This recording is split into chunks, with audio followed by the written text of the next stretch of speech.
Hello YouTube, Freddie Cardona here. Welcome back to another episode of Recording History. Today is January 12th, 2024.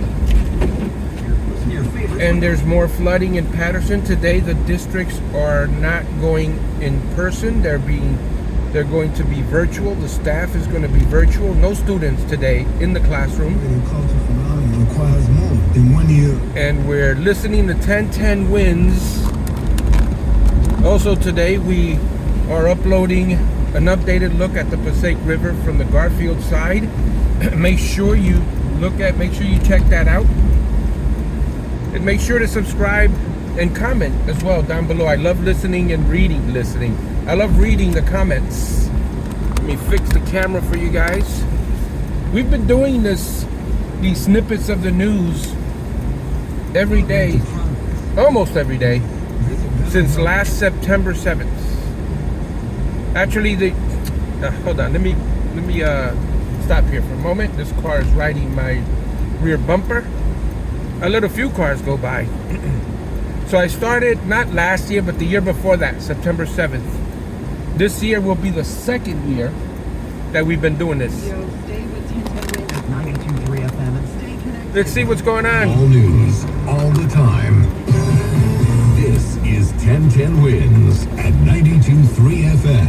You give us 22 minutes. We'll give you the world. Good morning, 41 degrees Good morning. at 7:20 on this Friday, January 12th. I'm Susan Richard. Here's what's happening. Another round of stormy weather with folks along the Passaic River bracing for even more flooding. Our Glenn Shuck coming up. Record-breaking cold temps could mean a low turnout for next week's Iowa caucuses. U.S.-led airstrikes pound Houthi targets in Yemen in retaliation for attacks on commercial ships in the Red Sea. Mayor Adams now thinking about putting curfews in place in migrant shelters. And a Long Island couple marking 80 years since they tied the knots. In sports, Islanders won, Rangers and Devils lost, Nets lost to the Cavs in Paris, Knicks lost in Dallas. AccuWeather clouding up today, the high 45, and then a storm. AccuWeather in just a minute. First, it's 7:21. Over to Karen Stewart for traffic and transit.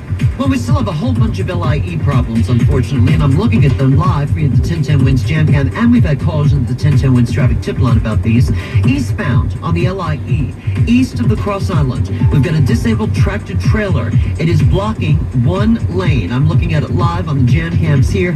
We do have delays that start at Bell Boulevard and go out into the area of the Little Neck Parkway. East of the Little Neck, there's an accident there involving an overturned truck, and only the HOV lane is open. That's really what's causing that backup there. The westbound LIE of Queens Boulevard has a disabled vehicle.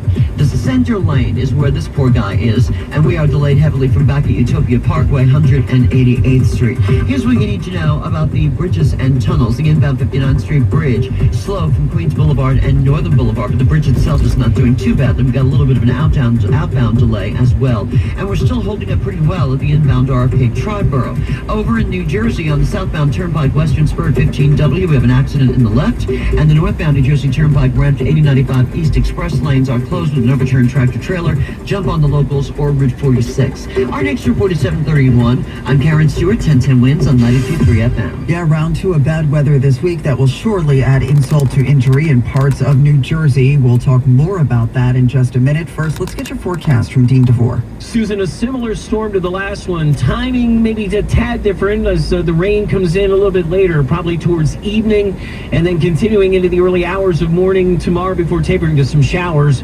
1 to 2 inches, so the concentrated heavy rain causing some quick flooding and then continuing to really make some of the existing flooding worse. We're going to look at high winds in the heart of that. Wind advisories out for gusts to 40 to 60 miles per hour, with the highest gusts near the coast, and coastal flooding a major concern, especially south-facing shorelines of Long Island and Connecticut, with 2 to 3 feet of inundation possible. We'll keep you up to date as we get ready for tonight's storm, right here on New York's weather station, 1010 Winds on 92.3 FM. 16 counties in New Jersey under a flood watch, and for folks who live along the Passaic River, it's already a mess. With more rain coming here tonight to North Jersey, the rivers here basically can't take any more water. Communities like Wayne and Little Falls and Patterson, it's a nightmare for them here, and they're going to have to endure more flooding this weekend. From Little Falls, Governor Murphy. It's the cumulative impact here, the saturation in the ground, the fatigue, the one after another. And so we're in one of those cycles at the moment, whether we like it or not, and we're just going to have to grit and get through it together. And where I am in Patterson this morning here on McLean Boulevard that parallels the Passaic River, a number of sections have been shut down, the banks overflowing. At least 18 streets are closed down here, according to Mayor Saya. Evacuations and a shelter set up at the Riverside Veterans Center. Glenn Schuck, 1010 Wins, 92.3 FM in Patterson. In New York, Governor Hochul took to YouTube to say she's directed state agencies to begin emergency response preparation. We're going to see a statewide weather event similar to what we just experienced on January 9th, a little bit less severe. Minor flooding potential in the Hudson Valley and the New York City areas. Moderate coastal flooding and beach erosion along the shores of New York City and Long Island, where they're still experiencing some flooding. Upstate, snow and strong winds could make for dangerous blizzard-like conditions off the shores of Lake Erie and Lake Ontario. A spokeswoman for the mayor says the option is on the table. There are multiple reports that the city's considering putting curfews in place at all migrant shelters. This comes amid complaints about asylum seekers panhandling in neighborhoods where they're being housed. Councilwoman Joan Ariella telling NBC4 she's been floating the idea for a while. I've mentioned it many times before, but this was the first time the response was, we're looking into that. So I was extremely encouraged. Curfews would put migrant shelters in line with traditional homeless shelters in the city where they do have curfews. All right, guys, thank you so much for listening and watching the daily snippet of the news for today. And just a reminder, we are doing this just to document history. I do know that you can go online and see any news stories that may have happened last year or the year before that. So the news is being documented on the internet.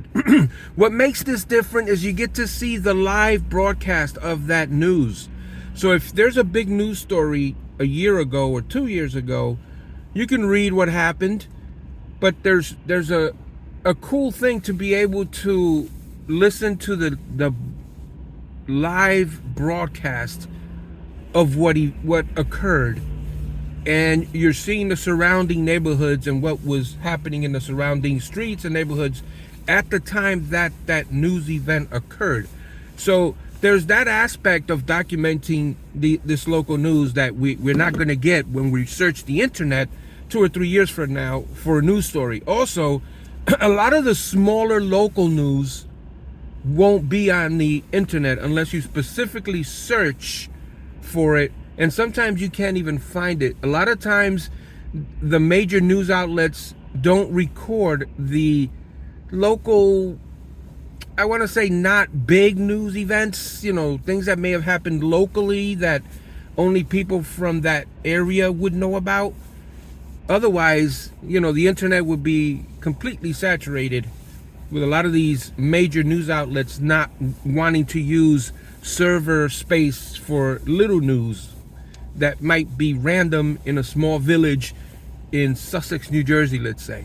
So anyway, that was just an example. Thank you so much for watching, and we'll see you on the next video.